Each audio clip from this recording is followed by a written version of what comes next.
बिस्मिल्लाहिर्रहमानिर्रहीम। अस्सलाम वालेकुम स्टूडेंट्स। तो यहाँ पर हम डिस्कस कर रहे हैं composite PBA preparation class 10th chemistry federal board section A experiment number 2 separate the given mixture of inks by paper chromatography. उसके प्रैक्टिस टेस्ट डिस्कस करेंगे। तो यहाँ पर इससे पहले हमने जो है वो 5 प्रैक्टिस टेस्ट डिस्कस कर लिए। इस वीडियो में हम 6 से 10 तक प्रैक्टिस टेस्ट डिस्कस करेंगे। तो चलिए स्टूडेंट स्टार्ट करते हैं। Aisha's chemistry teacher asked her to separate a mixture of inks by paper chromatography. Aisha selected a mixture of ethanol and water as a mobile phase as a solvent. ठीक है, she prepared the chromatographic strip according to the provided procedure, but forgot to cover the beaker during chromatography. Analyze this situation. अब क्या होता है कि जब हम solvents को मैयर करके, ठीक है, और उनको एक बीकर में डालते हैं और उसके बाद क्रोमेटोग्राफिक टैंक में उसको ऐड करते हैं, तो उसको थोड़ी देर के लिए हमें कवर रखना होता है। तो इस तरीके से हम इसको जो भी हमने मिक्सचर लिया, अगर हमने मोर देन 1 सॉल्वेंट ले रहे हैं तो उसको हमने इस तरीके से सॉल्वेंट टैंक में डाल के उसको हमने कवर करना होता है। अब यहाँ पर आप देख सकते हैं ऊपर से लिड कवर है, ठीक है। उसमें जो हमारे पास सॉल्वेंट है और अगर वो वोलेटाइल है तो वो सारे के सारे वेपर्स जो है वो उड़ जाएंगे और उसमें से जितना भी हमने मैयर करके डाला होगा सॉल्वेंट, तो उनकी कंसंट्रेशन भी डिस्टर्ब हो जाएगी और इस वजह से जो है वो हमारे पास अच्छे से एक्सपेरिमेंट परफॉर्म नहीं हो पाएगा, ठीक है। और जैसे कि यहाँ पर जो आयशा जो है वो एक्सपेरिमेंट कर रही हैं यहाँ पे, और हमें बताया गया है कि यहाँ पर mixture of ethanol and water लिया गया है। तो वाटर तो एवेपोरेट नहीं होगा इतनी जल्दी, लेकिन एथेनॉल जो है वो इवेपोरेट हो जाएगा अगर उसको अनकवर्ड रखेंगे। सो हम यहाँ पर लिख सकते हैं कि ethanol is a volatile solvent, so the solvent will evaporate gradually as the level of solvent will decrease, it will result in incomplete chromatography, ठीक है, and the experiment will not go to completion. Next question है draw a chromatography setup showing proper coverage of beaker. तो ये हमने जब इसका experiment discuss किया था तो उसमें आपको ये डायग्राम दिखाई थी। तो ये प्रॉपर जो है वो है आपके पास। आप बीकर भी ले सकते हैं और उसके साथ साथ जो है आप क्रोमेटोग्राफिक टैंक भी ले सकते हैं, ठीक है। उसके अकॉर्डिंगली आपने फिर क्रोमेटोग्राम या क्रोमेटोग्राफिक पेपर जो है उसको आपने कट करना होगा और इसको ड्रॉ करके और प्रॉपर लेबल भी करना है। नेक्स्ट क्वेश्चन है suggest why is the covering of beaker necessary when the chromatography is running, ठीक है। इसमें हमने अगेन डिस्कस कर लिया है कि हम जो है वो ये चाहते हैं कि सॉल्वेंट इवेपोरेट ना करें, ठीक है। तो हम इसको क्यों कवर करते हैं? Because it prevents the evaporation and loss of the solvents. और जब हमने क्रोमेटोग्राफिक टैंक को कवरिंग की होगी या बीकर को कवर किया होगा तो इससे जो है वो कंसिस्टेंट राइज होगा ऊपर, सॉल्वेंट एकदम से इवेपोरेट होके जो है वो वहाँ से निकल नहीं जाएगा, बल्कि मोबाइल फेस आहिस्ता आहिस्ता जो है वो राइज करेगा क्रोमेटोग्राफिक स्ट्रिप पे और गुड सेपरेशन जो है कंपोनेंट्स की हो सकती है। नेक्स्ट है हमारे पास describe how would evaporation of solvent impact the separation of components of ink.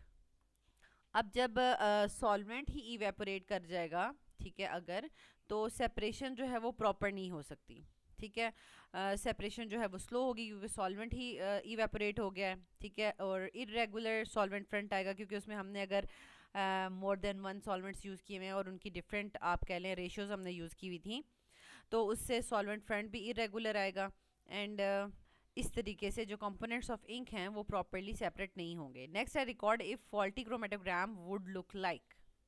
तो यहाँ पर आप देख सकते हैं आंसर्स में कि ये फॉल्टी क्रोमेटोग्राम है, सॉल्वेंट फ्रंट कितना इरेगुलर सा बनाया हुआ है, ठीक है, और इंक्स जो है वो बिल्कुल भी अच्छे से सेपरेट नहीं हुई हुई और सब एक दूसरे के अंदर जो है वो मर्ज हुई हुई हैं, ठीक है।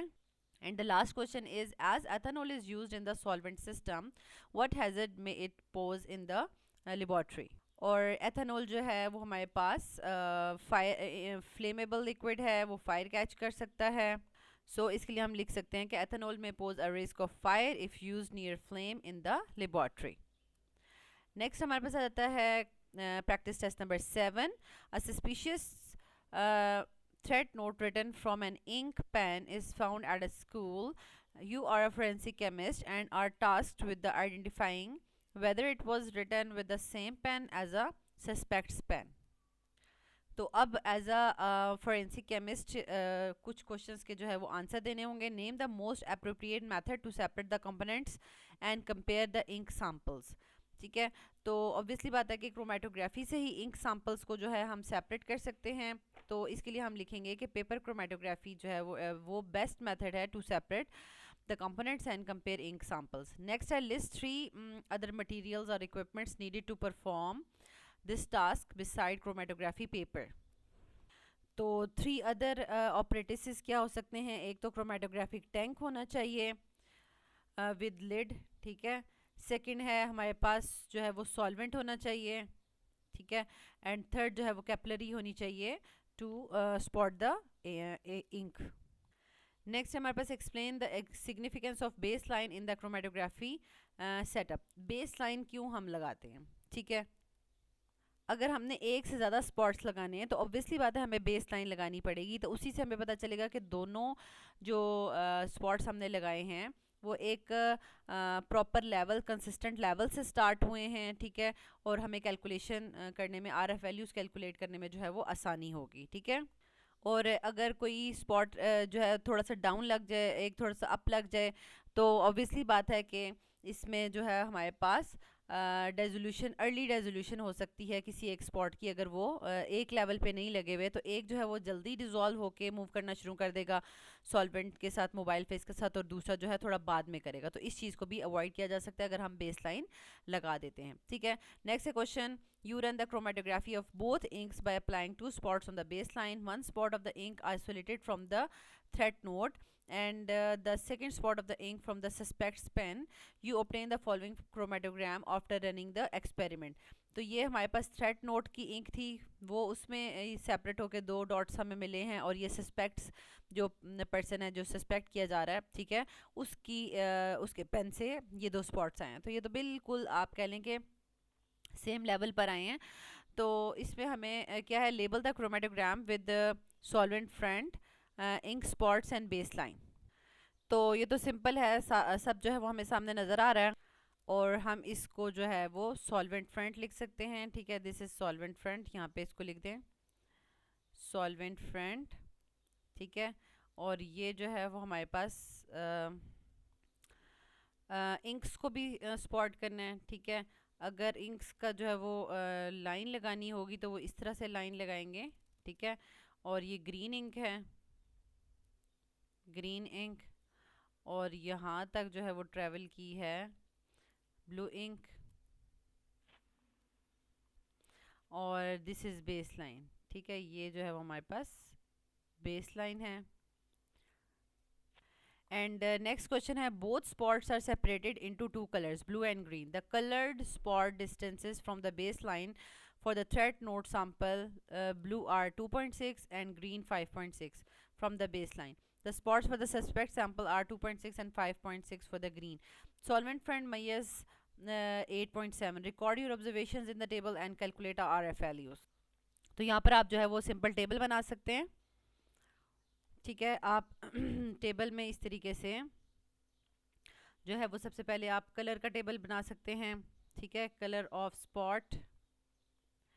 और फिर आप जो है वो यानी दो दो होंगे ना इस तरह से। फिर अब हम आगे देखते जाते हैं। सबसे पहले अगर सॉल्वेंट फ्रंट है, ठीक है, सॉल्वेंट फ्रंट, उसकी मेजरमेंट लिख लेंगे। फिर हमारे पास distance travelled by the sample, ठीक है। अब यहाँ पर दो कॉलम्स होंगे, ठीक है, जो डिस्टेंस ट्रेवल्ड बाय सैंपल, ठीक है, उसमें एक ब्लू इंक है और यहाँ पे ब्लू इंक है और यहाँ पे ग्रीन इंक है। लेकिन यहाँ पर दो कॉलम्स जो हैं वो थ्रेड नोट वाला डिस्टेंस होगा, थ्रेड नोट, और फिर यहाँ पे सस्पेक्ट, ठीक है, सस्पेक्ट्स पेन, ठीक है। और यहाँ पर हम दोनों की आरएफ वैल्यूज़ कैलकुलेट कर लेंगे, ठीक है। आरएफ वैल्यू का यहाँ पे फार्मूला ज़रूर आपने लिखना है छोटा छोटा करके, ठीक है। Distance travelled by the solute divide by distance travelled by the solvent, और इस तरीके से हम कैलकुलेशंस कर लेंगे। लास्ट क्वेश्चन है, based on these observations conclude whether the inks are same, justify your answer. अब जैसे कि यहाँ पर आप टेबल में सारी की सारी वैल्यूज़ देख सकते हैं, आरएफ वैल्यूज़ बिल्कुल सेम आई हैं। तो इसका क्या मतलब है कि हमारे पास जो है वो दोनों इंक्स जो है वो सेम हैं।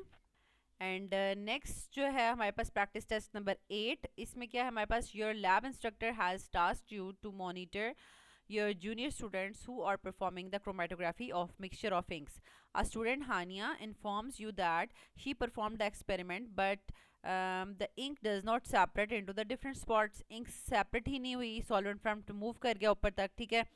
She used the following apparatus and chemicals during the experiment. अब देख लेंगे क्या क्या यूज़ किया गया है. chromatographic paper है, beaker है with the lid, capillary tube for applying the ink spot, pencil for making the marking baseline, mixture of inks, water as a mobile face or solvent. अब यहाँ पर आप देख सकते हैं कि उसने जस्ट खाली वाटर को यूज़ किया था as a mobile phase. Your lab instructor ask you to solve the problem that Hania is facing, यानी उसकी जो इंक है वो फर्दर सेपरेट नहीं हुई. Mixture of ink, evaluate the operator set by Hania and decide whether there is some error in the setup. अब setup तो ठीक है भाई, उससे चीज़ें सारी वही ली हुई हैं, ठीक है. तो ऑपरेटर सेटअप जो है वो करेक्ट है, उसमें कोई वो नहीं है, एरर नहीं है. If Hania has set the operators appropriately, then identify the problem that might be the reason of Hania's observation. तो जैसा कि ऑपरेटर्स तो ठीक सेट किया हुआ है, बट यहाँ पर जो चॉइस ऑफ सॉल्वेंट है वो इनएप्रोप्रिएट है. उसने जस्ट वाटर को यूज़ किया है as a mobile face of the solvent, so choice of solvent seems inappropriate. Identify the possible problems in the student's choice of solvent. अब अगर इंक्स मूव नहीं की, इंक सेपरेट नहीं हुई, इसका मतलब है कि मोबाइल फेस के में उनकी जो है वो सॉल्युबिलिटी नहीं थी, ठीक है. ऐसा ही था ना कि जब मोबाइल फेस जो है वो पेपर के साथ जो है वो ऊपर की तरफ मूव करेगा क्रोमेटोग्राफिक पेपर में, ठीक है. तो अगर वो इंक सेपरेट नहीं हो रही तो inks has no solubility in the water solvent, ठीक है. तो इस वजह से फिर हमें वो सॉल्वेंट यूज़ करना चाहिए जिसमें इंक्स जो हैं वो सॉल्युबल हों. Suggest a suitable solvent for the ink chromatography, explain to Hania why it works better. तो अब इसके लिए जैसे कि हमने एक्सपेरिमेंट जब किया था, हमने देखा था कि हम खाली एथेनॉल, अकेला एथेनॉल भी यूज़ कर सकते हैं, एथेनॉल एंड वाटर का मिक्सचर भी यूज़ कर सकते हैं, एंड एसीटोन भी यूज़ किया जा सकता है, ठीक है. या फिर यहाँ पर देखें 1 ब्यूटानोल, एथेनॉल और अमोनिया का मिक्सचर 3:1:1 की फॉर्म में भी यूज़ किया जा सकता है. अब यहाँ पर क्या है कि हम एथेनॉल या एसीटोन वगैरह जो है इस एक्सपेरिमेंट के लिए, इंक्स के लिए यूज़ कर सकते हैं, वो बेटर चॉइस हो सकती है. बिकॉज जो है इंक्स मोस्टली जो है वो वाटर से लेस पोलर जो है वो सॉल्वेंट्स में डिज़ोल्व हो जाती हैं easily. Describe how you would ask Hania to test this new solvent. यानी हम ये कह सकते हैं कि इस एक्सपेरिमेंट को वाटर के अलावा लाइक एथेनॉल के साथ रिपीट किया जा सकता है ताकि रिजल्ट्स मिल सकें. लास्ट क्वेश्चन है, explain the role of solvent front in calculating RF values. इस तरह के क्वेश्चन जो है वो पेपर में आ सकते हैं. Explain the role of solvent front in calculating the RF values. अब सॉल्वेंट फ्रंट क्या होता है कि जहाँ तक सॉल्वेंट मूव करता है ना, ठीक है, और पेपर जो है वो वेट हमें नज़र आ रहा होता है. ये बेस लाइन है, ठीक है, दिस इज़ बेस लाइन. और जब इंक्स ट्रैवल करेंगी तो बिल्कुल एज से थोड़ा सा पहले हमें जो है वो क्रोमेटोग्राफिक पेपर को जो है वो क्रोमेटोग्राफिक टैंक से बाहर निकाल देना है, वरना सॉल्वेंट फ्रंट जो है बहुत ज़्यादा मूव कर जाएगा और ये सारा का सारा जो है यहाँ तक जो है वो वेट हो जाएगा, ठीक है. तो हमें एज से पहले ही उसको जो है वो क्रोमेटोग्राफिक पेपर को निकाल लेना है, और जहाँ तक सॉल्वेंट जो है वो मूव किया होगा, पेपर जो है वहाँ तक वेट हुआ होगा, तो वो लाइन जो है वहाँ पे हमने लगा देनी है. वेट फॉर्म में ही उसको लाइन लगा देना है ताकि ये ना हो कि जब ये ड्राई हो जाए तो सॉल्वेंट फ्रंट को हम अच्छे से जो है वो मार्क ना कर सकें. तो सॉल्वेंट फ्रंट क्यों इंपॉर्टेंट होता है, क्योंकि जब हम आरएफ वैल्यूज़ कैलकुलेट कर रहे होते हैं तो आरएफ वैल्यूज़ का जो फार्मूला होता है वो क्या होता है, distance travel by the solute divide by distance travel by the solvent front. तो इस वजह से अगर सॉल्वेंट फ्रंट जो है वो अगर हम कैलकुलेट नहीं करेंगे अच्छे से तो हमारे पास आरएफ वैल्यूज़ अच्छे से जो है वो कैलकुलेट होकर नहीं आएंगी, और इस तरीके से हमें जो है वो प्रॉपर जो हम सेपरेट कर रहे हैं और different RF values find out करें डिफरेंट कंपोनेंट्स की, वो कैलकुलेट नहीं हो सकती. देन हमारे पास आ जाता है 9th जो है वो practice test. Ali mixed 4 different inks, ठीक है, blue, yellow, red and green, and decided to separate these by paper chromatography. He followed the standard procedure for chromatography but used a blue ink pen to draw the baseline. During and after completing the experiment, Ali noticed unexpected results. अब blue ink pen मतलब हमें capillary से जो है वो base line पे जो है वो डॉट लगाना चाहिए था ना इंक का, तो लेकिन उसने जो है अली ने ब्लू पेन ले लिया, ठीक है, और ब्लू इंक वाला पेन ले लिया और उससे जो है वो डॉट लगा दिया, मिक्सचर को पहले जो है वो डिप किया और उससे डॉट लगा दिया, ठीक है। तो identify the error that the use of pen for drawing the base line will cause. Oh sorry, यहाँ पर है कि जैसे हम जैसे बेस लाइन ड्रॉ करते हैं पेंसिल से, जैसे ये क्रोमेटोग्राफिक पेपर है तो हमने यहाँ पर 2 सेंटीमीटर डिस्टेंस पे जो है बेस लाइन ड्रॉ करनी है, तो ये हम पेंसिल से ड्रॉ करते हैं, तो वो स्टूडेंट ने ब्लू इंक पेन से ड्रॉ कर दिया। अब क्या होगा कि जब सॉल्वेंट फ्रेंड मूव करेगा तो ये पूरी पूरी बेस लाइन भी डिजॉल्व होकर ये भी मूव करना शुरू कर देगी, ठीक है। इसके अंदर जो ब्लू इंक थी वो भी जो है वो मूव करना शुरू कर देगी और रिजल्ट्स में इंटरफेयर करेगी, ठीक है। Second question, explain the effect of use of pain on the chromatogram. Again chromatogram में यानी हमें पेंसिल यूज़ करनी चाहिए थी, तो पेन यूज़ करने का क्या इफ़ेक्ट हो सकता है, ठीक है। तो ऑब्वियसली बात है कि वो उस पेन की वजह, पेन की इंक जो है वो एक एक्स्ट्रा बैंड क्रिएट कर सकती है, ठीक है, और रिजल्ट्स में जो है वो इंटरप्शन कर सकती है और एक्यूरेट रिजल्ट्स नहीं मिल सकते। नेक्स्ट क्वेश्चन है, record any additional or misplaced spots caused by the pen inks as diagram. तो यहाँ पर आप देख सकते हैं कि अगर जो है वो अगर हमारे पास कोई स्पॉट मिसप्लेस्ड हो जाए तो वो इस तरीके से हो सकता है। अब ये देखें, बेस लाइन जो है वो यहाँ पर होनी चाहिए थी, लेकिन वो सब की सब इंक ट्रैवल करने शुरू हो गई तो बेस लाइन जो है वो विजिबल ही नहीं है, ठीक है। और वो आपको पता चल रहा है कि सारी की सारी सॉल्वेंट जो मोबाइल फेस है उसके साथ ट्रैवल कर रही है, ठीक है। बेस लाइन का भी एक एक्स्ट्रा बैंड आना शुरू हो गया है जो कि अदर स्पॉट्स के साथ जो है वो मर्ज हो चुका है। नेक्स्ट हमारे पास आ जाता है, Ali decides to repeat the experiment and suggest how he can avoid such interference while repeating the experiment. Obviously बात है इस एक्सपेरिमेंट में मिस्टेक यही थी कि बेस लाइन को जो है वो इंक पेन से ड्रॉ किया गया था, तो Ali should draw the base line with a pencil to not interfere in the experiment. Justify the use of pencil in the chromatography setup.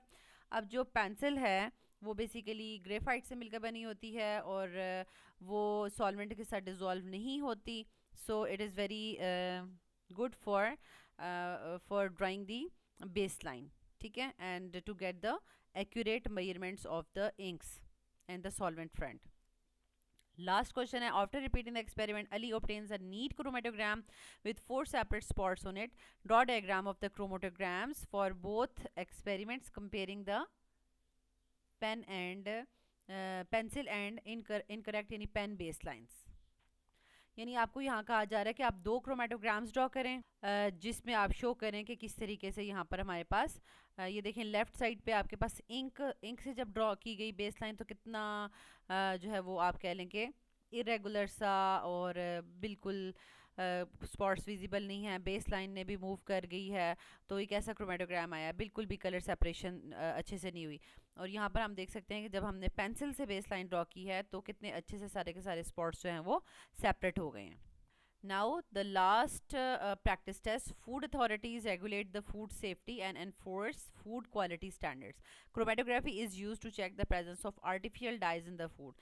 Keeping this in mind, identify the role of chromatography in the food industry. अब ये important question है हमारे पास कि यानी हम food industry में किस तरह से बता सकते हैं कि क्रोमेटोग्राफी क्या रोल प्ले कर रही है, ठीक है। तो हम इसमें मिक्सचर ऑफ डिफरेंट प्रोडक्ट्स जो होंगी हमारे पास मिक्सचर हो सकता है, उसको हम आइडेंटिफाई कर सकते हैं क्रोमेटोग्राफी के थ्रू, ठीक है। और उसमें हम देख सकते हैं कि क्या क्या डिफरेंट चीज़ें जो है वो फूड इंडस्ट्री में यूज़ हो रही हैं, उसमें कोई अगर हार्मफुल है, अनऑथराइज्ड चीज़ है तो उसको हम बता सकते हैं टू इंश्योर द सेफ्टी, ठीक है। Draw a simple chromatography setup for the food dye analysis of a candy. Simple है, जैसे कि आपने ये क्रोमेटोग्राफी टैंक जो है वो या आप कह लें कि बीकर लिया हुआ है और उसमें सारा सारा सेटअप किया हुआ है। सिंपल आपने यहाँ पर बता देना कि यहाँ पे जहाँ पे हमने इंक स्पॉट लिखा है ना, तो इंक स्पॉट की जगह आप लिख सकते हैं कि spot of aqua solution of a candy, ठीक है। कैंडी का एक्वा सोल्यूशन लगा लिया। अब उसमें जब हम जो है वो जब सॉल्वेंट जो है वो मूव करेगा, मोबाइल फेस मूव करेगा, तो कैंडी के अंदर जितने जितने डिफरेंट कंपोनेंट्स होंगे वो डिफरेंट लेवल्स पर जो है वो सेपरेट हो जाएंगे। नेक्स्ट है suggest why testing for food dyes is important. Food dyes को टेस्ट करना क्यों इम्पोर्टेंट है? अब जो फूड अथॉरिटीज़ होती हैं जो कि इस चीज़ को मेक श्योर कर रही होती हैं कि कोई हार्मफुल चीज़ें जो है वो फूड इंडस्ट्री में यूज़ ना हो, तो वो इस तरह के डिफरेंट टेस्ट जो है वो परफॉर्म करते हैं। ये टेस्टिंग इसलिए इंपॉर्टेंट होती है कि ताकि हम ये चीज़ देख सकें कि जो फूड कलर्स हैं उसमें कोई हार्मफुल डाइज तो जो है वो यूज़ नहीं हो रहे, ठीक है। और हम जो यूज़फुल जो हमारे पास डाइज होंगे उनके स्पॉट्स अलग लगा सकते हैं, ठीक है।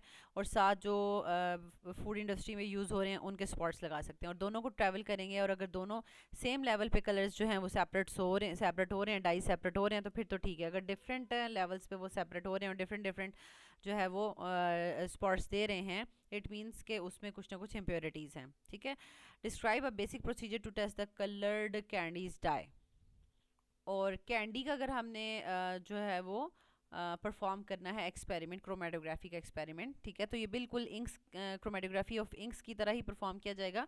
कैंडी को वाटर में डिज़ोल्व करेंगे, जैसे कि इंक्स का मिक्सचर बनाते हैं इस तरह कैंडी को वाटर में डिज़ोल्व करेंगे और इसका स्पॉट जो है वो बेस लाइन पे अप्लाई कर देंगे, ठीक है। यहाँ पर बेस लाइन में अप्लाई कर देंगे कैंडी का स्पॉट।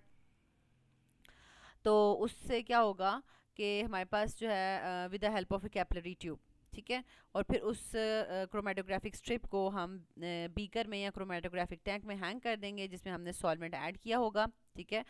और जो सॉल्वेंट है वो फिर अलाउ करेगा सॉल्यूट्स को कि वो मूव करें, ट्रैवल करें ऑन द क्रोमेटोग्राम, और फिर उससे हम डिफरेंट स्पॉट्स जो है वो डिफरेंट कैंडी के अंदर जितनी भी आप कह लें कि कंपोनेंट्स हैं वो सेपरेट हो जाएंगे।